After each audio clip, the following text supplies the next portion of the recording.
अस्सलाम वालेकुम and welcome to Crypto Info. उम्मीद करता हूँ सब खैरियत से होंगे। आज हमारा टॉपिक है टेक्निकल एनालिसिस। आज हम बात करेंगे टेक्निकल एनालिसिस पर कि टेक्निकल एनालिसिस क्या है। दोस्तों, टेक्निकल एनालिसिस आज के ज़माने में बहुत ज़्यादा ज़रूरी है, चाहिए जिस चीज़ का भी हो। टेक्निकल एनालिसिस की मदद से ही बाज़ार में किसी भी चीज़ का पास्ट हिस्ट्री हम देखते हैं और फिर प्रेजेंट और फ्यूचर में इसकी प्रिडिक्शन दे सकते हैं कि इसका प्राइस यहाँ तक जा सकता है। टेक्निकल एनालिसिस की मदद से बाज़ार में किसी भी चीज़ की पास्ट प्राइस और वॉल्यूम देखकर हम प्रेजेंट और फ्यूचर में इसकी प्राइस एक्सपेक्ट कर सकते हैं कि इसका प्राइस यहाँ तक ड्रॉप होगा, इसका प्राइस यहाँ तक जा सकता है। तो दोस्तों, अब 3 सवाल आप लोगों के माइंड में ज़रूर आए होंगे। पहला सवाल कि टेक्निकल एनालिसिस क्या होता है, दूसरा सवाल कि टेक्निकल एनालिसिस किस तरह काम करता है, और तीसरा सवाल ये भी आया होगा कि हमें क्यों ज़रूरी है टेक्निकल एनालिसिस सीखना। तो आइए सीखते हैं इन 3 सवालों के जवाब। पहले सवाल की तरफ आते हैं कि टेक्निकल एनालिसिस क्या होता है। दोस्तों, आपने टीवी पर न्यूज़ देखी होगी कि हवाओं का रुख किस तरफ है और अगले 24 घंटों में मौसम किस तरह रहेगा, बारिश का इम्कान है और कहाँ मौसम साफ़ रहेगा। यह वो आपको सब कुछ बता देता है इसी टेक्निकल एनालिसिस की वजह से। तो दोस्तों, जिस तरह वो मौसम का ठीक करके हमें आने वाले 24 घंटे बता देता है कि ये मौसम रहेगा, सेम इसी तरह हम क्रिप्टो में भी टेक्निकल एनालिसिस करके हम नेक्स्ट ट्रेंड को एक्सपेक्ट कर सकते हैं, नेक्स्ट प्राइस को एक्सपेक्ट कर सकते हैं। चलो मौसम और चार्ट को ज़रा कंपेयर कर लेते हैं। दोस्तों, यहाँ पर मैं दोनों को आपस में कंपेयर कर लेता हूँ, ज़रा गौर से सुनिए। आप बादल को कैंडल और हवा का रुख को ट्रेंड की तरह मानिए, जो कि टेक्निकल एनालिसिस में चार्ट होता है, जो किसी कंपनी या किसी चीज़ की प्राइस हमें बता देता है कि अब प्राइस इस तरफ जा रहा है, और टेक्निकल एनालिसिस पर हम आने वाले प्राइस को और ट्रेंड को एक्सपेक्ट कर सकते हैं। जैसा कि हवा का रुख बदल जाता है तो बादलों की ट्रेंड भी तब्दील हो जाती है। सेम इसी तरह जब कैंडल की रुख तब्दील हो जाती है, बाज़ार का ट्रेंड भी तब्दील हो जाता है। अगर सीधा साधा अल्फाज में बताऊं तो बाज़ार का या किसी चीज़ का up trend, down trend, future price expect करने को टेक्निकल एनालिसिस कहते हैं। अब दोस्तों, टेक्निकल एनालिसिस के लिए 3 किस्म के चार्ट होते हैं। पहला लाइन चार्ट, दूसरा बार चार्ट, तीसरा कैंडलस्टिक चार्ट। सबसे पहले हम लाइन चार्ट की बात करते हैं। लाइन चार्ट बहुत सिंपल होता है, स्क्रीन पर आप देख सकते हैं। लाइन चार्ट में हर दिन का क्लोज प्राइस नज़र आता है, मगर दिन के दरमियान जो प्राइस होता है वो हमें इस लाइन चार्ट में नज़र नहीं आता। लाइन चार्ट में हाई और लो प्राइस भी हमें नहीं मिलता, तो इसी वजह से बहुत कम ट्रेडर इसको यूज़ कर रहा है। अब हम एक्सप्लेन करते हैं बार चार्ट को। टेक्निकल एनालिसिस में बार चार्ट का अच्छा किरदार है। बार चार्ट आप वीडियो में देख सकते हैं। अब बार चार्ट से एक कैंडल उठाते हैं, इसको ज़रा एक्सप्लेन करते हैं। कैंडल आप देख रहे हैं बार चार्ट का सबसे ऊपर पॉइंट हाई प्राइस शो कर लेता है, सबसे नीचे पॉइंट जो है वो हमें लो प्राइस शो कर देता है। इसके साथ जो लेफ़्ट साइड पर नुक्ता है वो हमें ओपन प्राइस शो कर देता है, और राइट साइड जो नुक्ता है वो हमें क्लोज प्राइस शो कर देता है। लाइन चार्ट से बार चार्ट में हमें ज़्यादा इन्फॉर्मेशन मिलता है, क्योंकि यह दिन का हाई, लो, ओपन, क्लोज प्राइस देखने को मिलता है। अब आते हैं हम कैंडलस्टिक चार्ट की तरफ। कैंडलस्टिक चार्ट का टेक्निकल एनालिसिस में सबसे ज़्यादा किरदार है, और यह सबसे ज़्यादा इन्फॉर्मेशन भी हमें मिलता है। इसको जापानी कैंडलस्टिक चार्टिंग भी कहा जाता है। दुनिया भर में सबसे ज़्यादा यूज़ होने वाला जो चार्ट है वो कैंडलस्टिक चार्ट है। इस चार्ट में भी बार चार्ट की तरह हमें हाई, लो, ओपन, क्लोज देखने को मिलता है। तो दोस्तों, अब आते हैं दूसरे सवाल की तरफ कि टेक्निकल एनालिसिस किस तरह काम करता है। फॉर एग्ज़ाम्पल, आप किसी ऐसे शहर में जाते हैं जिसका रास्ता आपको मालूम ना हो, और वहाँ किसी ख़ास जगह पर जाना है। आपने सफ़र स्टार्ट किया नक्शा लिए बग़ैर। आपको अपने मंजिल तक न पहुँचना, गलत रास्ते पर जाना, इसी तरह ये डर आपको लगा रहता है कि मैं किस रास्ते पर जाऊँ, कहाँ ना जाऊँ। कुछ इसी तरह टेक्निकल एनालिसिस भी काम करता है। मतलब कि TMA चार्ट आपके लिए एक तरह से नक्शे का काम करता है। अगर आपने चार्ट देखे बग़ैर ट्रेड लगाया तो इसका मिसाल अंधेरे में तीर चलाना जैसा है। कैंडलस्टिक चार्ट में चार्ट आपको रास्ते के बारे में बता देता है कि ये अप ट्रेंड है, ये डाउन ट्रेंड है। ख़ासकर बिगनर्स जो है, बिगनर्स वो चार्ट को ज़रूर इस्तेमाल करें। ख़ासकर सपोर्ट और रेजिस्टेंस के बारे में तो आपको जानना बिल्कुल ज़रूरी है। ये सब कुछ आपको चार्ट से ही मिलते हैं। अगर आपने सपोर्ट और रेजिस्टेंस पर बाइंग सेलिंग की तो आप नुकसान बिल्कुल ही नहीं करोगे। अगर आप होल्ड कर सकते हो तो आप समझ गए होंगे टेक्निकल एनालिसिस किस तरह काम करता है। अब आते हैं तीसरे सवाल की तरफ। तीसरा सवाल है कि why we need to learn technical analysis, हमें ज़रूरत मतलब क्या है इसका। चलो इसका भी एक मिसाल देता हूँ आप लोगों को। सोचिए कि आप किसी कबीले का सरदार है और आपके हरीफ सरदार आपके कबीले पर हमला करना चाहता है। अब आपने जंग के लिए अपने फ़ौज के साथ जाते हैं और आपका फ़ौज मुखालिफ फ़ौज से 2 गुना ज़्यादा भी है, लेकिन आपके फ़ौज के पास लड़ने के लिए हथियार नहीं है। तो अब बिना हथियार जंग करने का क्या नतीजा आएगा, ये तो आप सभी जानते हैं। अब इस मिसाल में आप शहर बाज़ार को जंग समझिए और टेक्निकल एनालिसिस को हथियार और आपका फंड फ़ौज।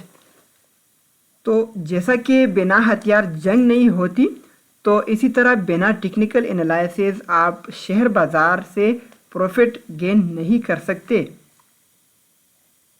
चाहिए आपका फंड ज़्यादा क्यों ना हो, आप लॉस ही करोगे। कहने का यही मकसद है कि बिना टेक्निकल एनालिसिस ट्रेड लगाना जंग में बिना हथियार जैसा है। तो टेक्निकल सीखना क्यों ज़रूरी है, तो उम्मीद करता हूँ इसका तो आप लोगों को जवाब मिला होगा। अगर आप नहीं सीखते तो गलती आपका है, मार्केट का, बाज़ार का नहीं है। आपने लॉस का आप खुद ही जिम्मेदार है। तो दोस्तों, तीनों सवालों के जवाब आप लोगों को मिसाल के साथ मिल चुका है। उम्मीद करता हूँ समझ गए होंगे। अब हम बात करते हैं कि टेक्निकल एनालिसिस का आइडिया कहाँ से आया, किसने इजाद किया। दोस्तों, टेक्निकल एनालिसिस का इजाद जापान के एक ट्रेडर मोनो हिसाहोमा ने किया है। उसने कहा कि टीए का दारोमदार सप्लाई और डिमांड पर है, जिसकी बुनियाद पर चार्ट बनाए जाते हैं। तो चल अब जानते हैं कि सप्लाई और डिमांड का क्या मतलब है। जब किसी चीज़ का सप्लाई यानी कि पैदा होना कम और डिमांड ज़्यादा हो, बायर ज़्यादा हो, तो उस वक्त इसका कीमत बढ़ जाता है। इसको अप ट्रेंड कहते हैं। जब किसी चीज़ का डिमांड कम हो और सप्लाई ज़्यादा हो तो उसको फिर डाउन ट्रेंड कहते हैं और इसका प्राइस गिर जाता है। सेम इसी तरह अगर किसी चीज़ का सप्लाई और डिमांड बराबर हो तो इसको फिर हम साइड वे ट्रेंड कहते हैं। इसका प्राइस रुक जाता है, न अप जाता है न डाउन जाता है। अब दोस्तों, टेक्निकल एनालिसिस के 3 मेन टाइप्स होते हैं। पहला जो है कैंडलस्टिक पैटर्न है, दूसरा चार्ट पैटर्न है और तीसरा टेक्निकल इंडिकेटर है। सबसे पहले हम कैंडलस्टिक पैटर्न को जानते हैं। दोस्तों, ये बात है जापान की सन 1700 की। उस वक्त जापान में चावल की ट्रेडिंग होती थी। उस वक्त वहाँ के एक राइस ट्रेडर जिसका नाम था मोनो हिसाहोमा, काफ़ी कुछ अरसे से उसने ट्रेडिंग इसमें शुरू किया था, चावल की ट्रेडिंग कर रहा था। तो उसने एक बात जान ली कि कीमतें अपनी ही ख्वाहिश से नहीं चलती। तो उसने एक रिसर्च शुरू किया और रोज़ की कीमतें नोट किए और इस पर रिसर्च किया और समझ गया कि बेशक कीमतें एक पैटर्न को फॉलो करता है जिसको अप ट्रेंड कहते हैं और डाउन ट्रेंड कहते हैं, जिसको उन्होंने कैंडलस्टिक चार्ट का नाम भी दिया। स्टार्ट में उन्होंने 2 कैंडल्स की इजाद किया, एक बुलिश कैंडल और दूसरा बियरिश कैंडल। बुलिश जो कि अप ट्रेंड बनाता है और बियरिश कैंडल्स जो है वो डाउन ट्रेंड बनाता है। उसने कैंडल्स बनाना मोमबत्ती से नकल किया। उस वक्त मोनो हिसाहोमा ने कैंडल्स को रंग भी दिए जो आप स्क्रीन पर देख सकते हैं। इस रंग को उसने शतरंज के रंगों से नकल करके कैंडल्स को ये रंग दिए। दोस्तों, तारीख ने लिखा है कि ये तरीका इजाद करने के बाद मोनो हिसाहोमा काफ़ी अमीर हुआ और इसको फादर ऑफ कैंडलस्टिक पैटर्न से याद किया जाता था। और ये पैटर्न पूरे जापान में मशहूर हुई और लोगों ने फॉलो किया दोस्तों अब मैं कुछ बेसिक कैंडल्स के नेम बताता हूँ, ये याद रखिए, इस पर फिर हम डिटेल में बात करेंगे। Harami pattern, engulfing pattern, tasuki line, doji. Doji भी बहुत ज़्यादा है, हम फिर डिटेल में डिफाइन करूँगा। इस 3 वाइट सोल्जर्स और 3 ब्लैक क्राउज। तो दोस्तों ये थी कैंडल स्टिक पैटर्न। अब हम आते हैं चार्ट पैटर्न की तरफ। कैंडल स्टिक पैटर्न के कुछ ही टाइम बाद सर मोनो हिसाहोमा ने कैंडल स्टिक चार्ट पैटर्न भी बनाया, जो कैंडल सी है उसने बनाया। ये मल्टीपल कैंडल से एक पैटर्न बनाता है, जो अगर अप ट्रेंड हो तो अप ट्रेंड आसानी से हमें पता चलता है, अगर डाउन ट्रेंड हो तो डाउन ट्रेंड का भी हमें आसानी से पता चलता है। दोस्तों कैंडल्स का कोई टाइम लिमिट नहीं होता, ये 1 मंथ का भी हो सकता है, 6 मंथ्स का भी हो सकता है और 6 ईयर्स का भी हो सकता है। ये आप चार्ट में टाइम फ्रेम में भी देख सकते हैं।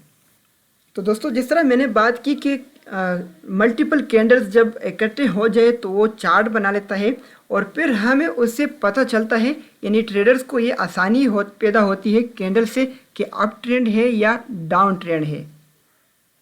दोस्तों चार्ट पैटर्न्स के 2 किस्में होते हैं, एक है रिवर्सल चार्ट पैटर्न और दूसरा हमारे पास कंटिन्यूएशन चार्ट पैटर्न।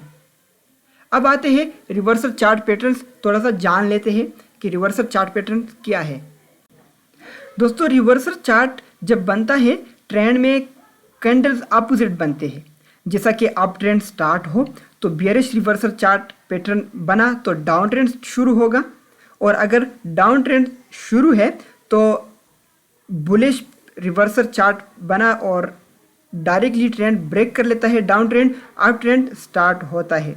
हमेशा सिर्फ चार्ट पर या पैटर्न पर या ये प्रेडिक्शन आप नहीं दे सकते, हमेशा सिर्फ चार्ट या पैटर्न पर आप प्रेडिक्शन नहीं दे सकते, इसके साथ और भी टेक्निक्स यूज़ करेंगे। इसके साथ साथ वॉल्यूम, MACD, RSI जो अगर चार्ट पैटर्न के साथ इस्तेमाल हो जाए तो बहुत सुदमंद साबित होता है। अब हम रिवर्सल पैटर्न के कुछ नेम जानते हैं। एक है head and shoulder, rising veg, falling veg, double bottom, double top, rounding. अब हम आते हैं कंटिन्यूएशन चार्ट पैटर्न की तरफ। Continuation chart pattern continuation candlestick pattern की तरह बिल्कुल होता है, जो कि ट्रेंड को कंटिन्यू रखने में मदद करता है। जैसे कि for example up trend start है और अप ट्रेंड्स में थोड़ा सा फिर करेक्शन आता है और इसके बाद फिर मज़ीद बुलिश होता है और अप ट्रेंड्स कंटिन्यू रहता है, तो इसको कंटिन्यूएशन चार्ट पैटर्न कहते हैं। सेम इसी तरह डाउन ट्रेंड स्टार्ट है, थोड़ा सा फिर पंप कर लेता है और फिर से डाउन ट्रेंड कंटिन्यू रखता है, तो इसको कंटिन्यूएशन चार्ट पैटर्न कहते हैं। अब हम कंटिन्यूएशन चार्ट पैटर्न के कुछ नेम जानते हैं। Triangle, symmetrical triangle, ascending triangle, descending triangle, flag rectangles, इसी तरह प्राइस चैनल और कप एंड हैंडल।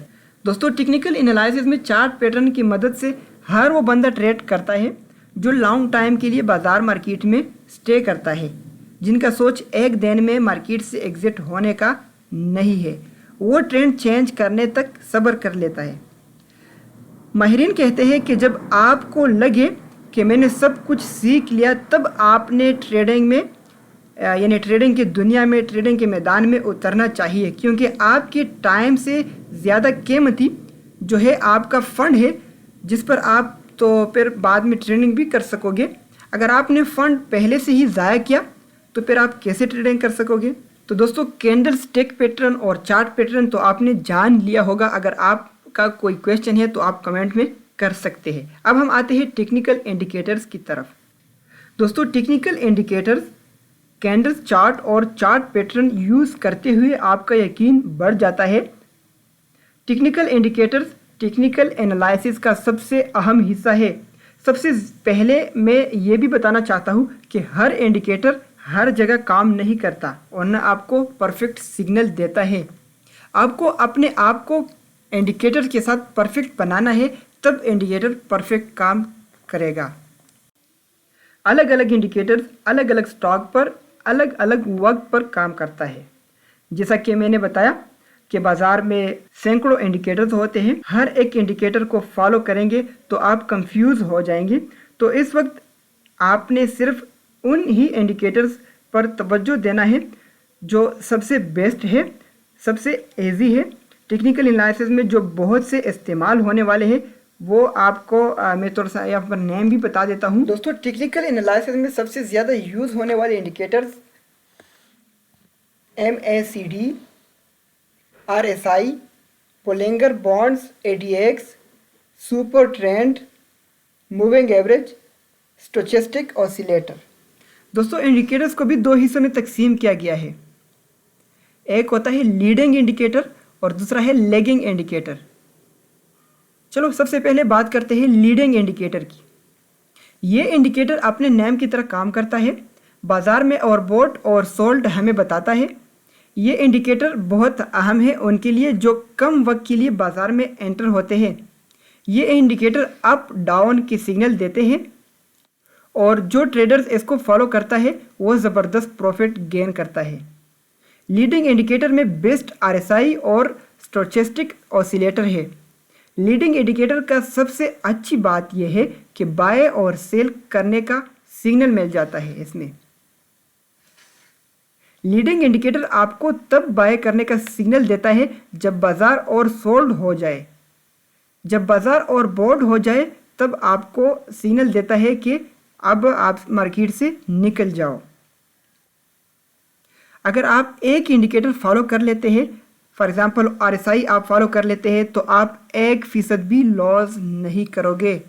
लेकिन शर्त यह है कि जिस वक्त वो आपको सिग्नल देता है उस वक्त आप इसको पिक करेंगे और जिस वक्त आपको सिग्नल देता है उस वक्त आपको मार्केट से एग्जिट होना है। दोस्तों, अब हम आते हैं लैगिंग इंडिकेटर की तरफ। जाहिर है लैगिंग इंडिकेटर भी अपने ही नाम की तरह काम करता है और ये लॉन्ग टर्म ट्रेडर्स के लिए अच्छा है।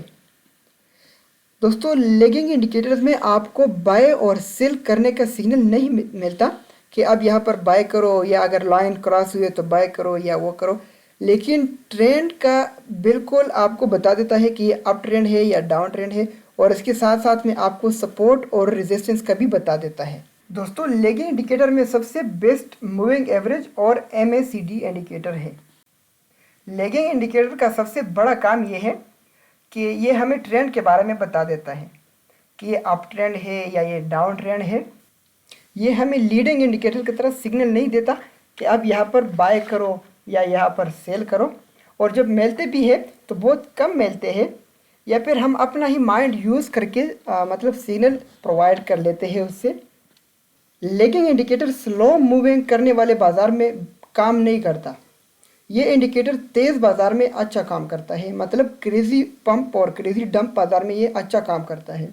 तो दोस्तों, हमने टेक्निकल एनालिसिस के तीनों किस्में वीडियो में जान लिए। उम्मीद करता हूँ आप लोगों को समझ आई होगी।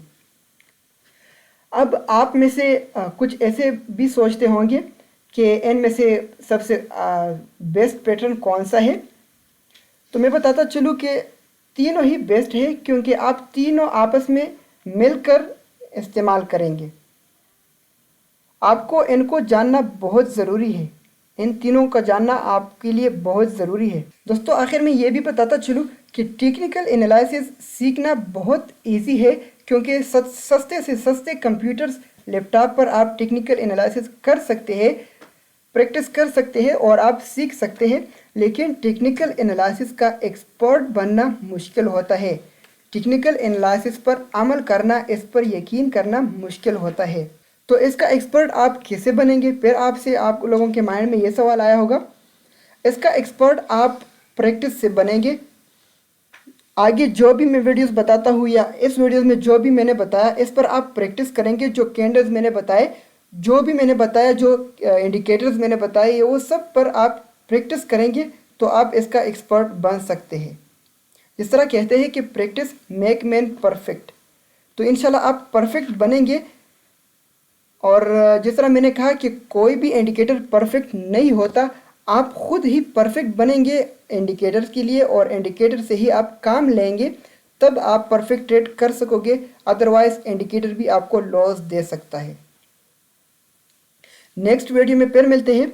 इंशाल्लाह उम्मीद करता हूँ आप लोगों का ऐसा कोई सवाल नहीं होगा। अगर फिर भी माइंड में कोई सवाल है तो आप कमेंट सेक्शन में बता सकते हैं, इंशाल्लाह जवाब मिलेगा। लेकिन ये जहन में रखें कि आप आगे न जाए, मतलब आगे हमारा जो कोर्स है आगे से सवाल ना करें, जो मैंने टॉपिक पढ़े हैं इसमें आप सवाल कर सकते हैं। Thank you.